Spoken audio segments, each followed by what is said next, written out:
up, amazing people? Yes, I'm back with another witty video. Today, we are going to start a series of what's it like being black in China. So today, we're going to start off and I'm going to interview a very handsome, chocolate man. But before we do, make sure that you subscribe. And if you like the content that you see, make sure you give it a thumbs up. All right, so let's jump right in. All right, first off, can you tell us your name? I go by the name Kwesi. Okay. Kim because I'm a black man, an African from Ghana.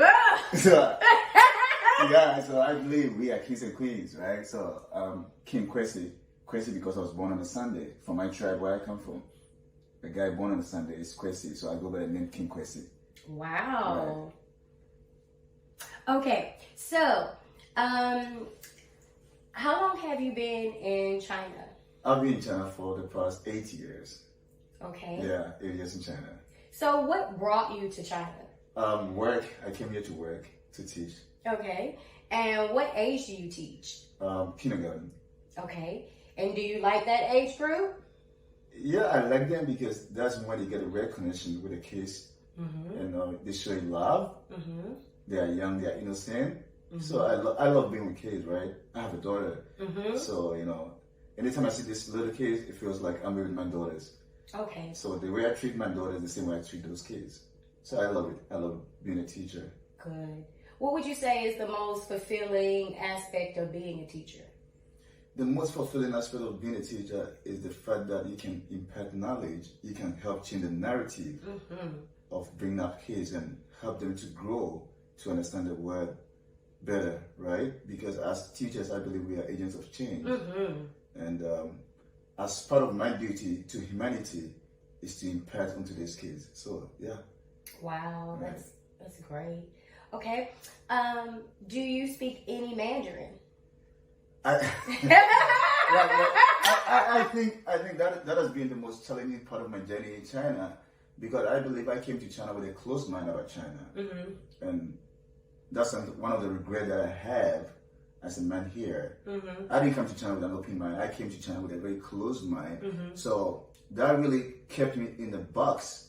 I was not going out to the people, the local people, to interact with them because I was kind of scared, right? Because of the narrative that I had before coming here. So my Chinese is just still basics, right? I can just get around, but I believe like being here for 8 years, I should be in a better position to speak Chinese way better than what I do now.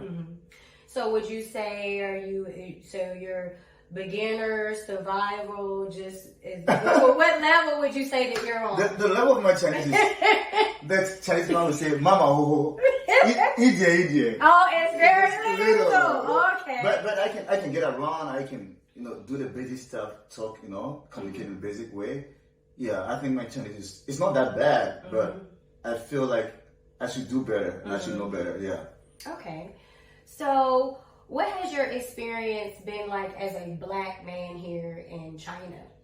I think it's been great in a sense that I've come in terms to learn new culture, right? Because from where I come from, Ghana, we all look the same, we're the same. But to come into a country like China, which is enormous, is diverse in terms of culture, the people. Even when you move from the northern part of China and you come to the southern part of China, the language is even different. The food, the people, the way they interact, is totally different. So being a black man here has taught me to accept people for who they are. And also a way to learn a bit about their culture, in terms to understand them.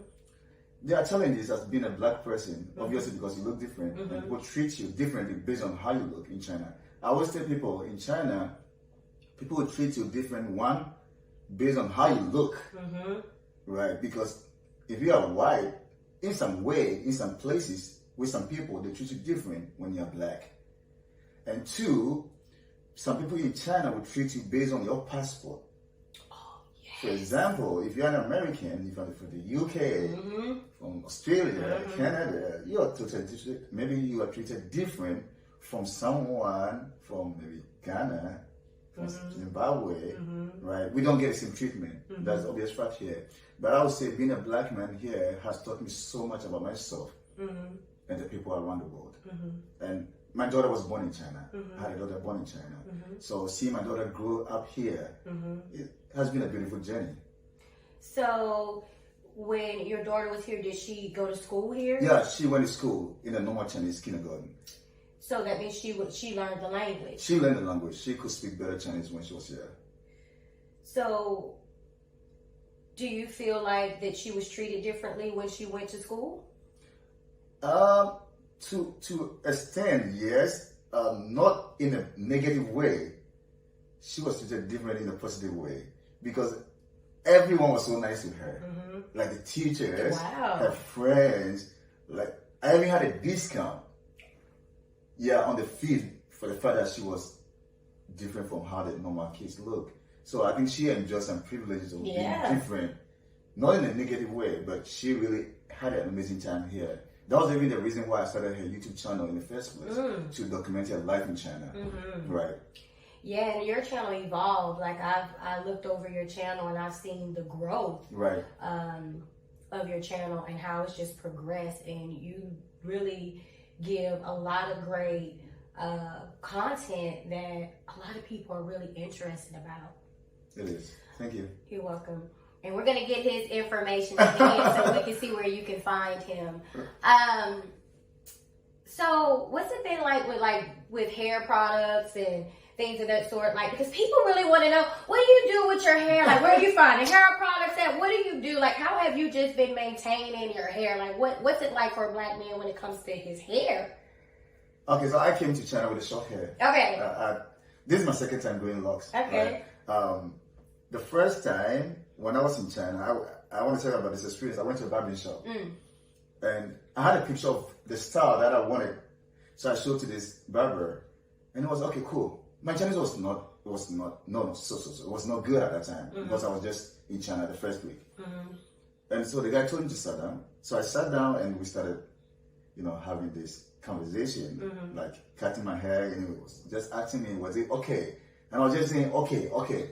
By the time I realized he has cut my hair to this point. Oh, you cut it all the way back? All the way back. All the way, he cut my hair all the way back to this point. Oh my God. Right? So at that point, I said, no, I'm not going back to the Chinese salon to get my hair cut. So I started growing an afro. Okay. And I had friends from Africa, right, in that city. So they used to help me to cut my hair. Yeah, so fast forward, I started growing locks. And to keep it, I need to get some hair product. And in China, it's quite difficult to get hair products for our kind of hair. So what I do is I get it from Ghana. Oh. Yeah, I get it from Ghana and let it ship to me here in China. Okay. But there's a couple of people, black people, that have started their own hair product here. And that's what I use now. Okay, so you found something here for those that may not have like the access to get that. So you found like a good one. Yeah, okay. There's a lady from Cameroon. Yeah, she has her own hair product that is good for our kind of hair. Okay. Yeah. Okay, good. Okay. And even with that, there are a lot of people, like a lot of Africans, like in Shanghai, in other places that you can talk to them, then they can get your hair done any style that you want it. And what? I mean, there are Africans here. I know a couple of Africans in different cities that they can help you get your hair done in any style that you want. Yes. But it comes with a price. Are you willing to pay the price for that? Yes. Yeah. Yes. So what's the difference? What's the difference between Ghana and China? Like, what's the difference? Wow, that's a tough question to answer. Obviously, Ghana is in West Africa, and Africa, the people, the culture is totally different. I'm an Akan. Our food is different. Our language, obviously, the first one is a language, right? And China, as a country, is also very big. Ghana is over, I think, 30 million population, and China is over 1 billion. So, in every aspect of life, it's totally different. When it comes to development, China is way advanced in technology, the railway system here, even if you want to travel in China, you have so many options as to what you choose. Whether you want to go by train, by flight, by bus, you want to go by the subway, the metro system. And in Ghana, it's obviously maybe you want to go by road, maybe you want to take a flight. And here the language is a big one. The Mandarin language. And Ghana, predominantly, we are the Akan people. That's where I come from. We speak Cree. So our language is totally different from what we have in China. But in a nutshell, I would say the thinking of the people is also very different. And what is that? China is more of a culture rooted country, even till now, right? That is why there are some families that will even prevent you from a Chinese person marrying outside their race. Yeah, there are some parents that will not allow you to marry somebody who doesn't look like you. Wow. Right. So the culture aspect here is very rooted. That's what I can say. There has been a lot of changes that is happening in Ghana when it comes to the culture, because Ghana as a country was colonized by the British. So most of our ways of doing things now in Ghana is kind of still linked to the British system. But in China as a country, they still hold up to their culture that was passed down to them many, many years ago. Wow. That's interesting. Right, it is. Gotta check and see. Wait. I want to make sure I gotta do one of your numbers because this is some good information. Okay, good. All right. So, what advice would you give to someone from your country if they were thinking about coming over here for work? Do you think it's enough opportunities for them? What advice would you give them if they wanted to, if they had the opportunity to come over here, if they wanted to study or to work or do business? What advice would you give them? Not even to all the people in my country, but this is a message to the world, right? If you are in your comfort zone, it keeps you in a box, right? So I believe that the world is big. The world is very big, over 100 something countries around the world. If you have an opportunity to travel, take it. Go out there, explore, meet new people, learn something new. Don't die in this world living in your country. If you have the means to travel, I would advise, go out there, go take a course, go study, go work abroad once in your life, take a vacation to your country, go relax, learn the food, about the food, eat something from a different part of the world, dance to the music that sounds different from what you know. You understand? And it makes the world so beautiful, right? Meeting people from different backgrounds, right? Like, someone, a Chinese person meet you, where you come from? I'm from Ghana. Oh, where's Ghana? It gives you an opportunity to even say your country. You understand? So I believe as young people, we should take this opportunity and just travel. Okay. Go somewhere, learn something new, explore. Okay. Yeah. And live. That's the most important. Live. Yes, and live. Live life. Okay. All right. I have a couple more questions and then we're gonna wrap it up. Okay? Right. So do you have any interest to go to any other parts of China? Have you been to any other parts of China? Yeah. I've traveled a lot within China, but there's one place I still want to go in China before I live here. Okay. The Great Wall. Okay. I've never been to the Great Wall, Me right? neither. And so that's one place that I'm still looking up to visit before I leave China. Okay. All right.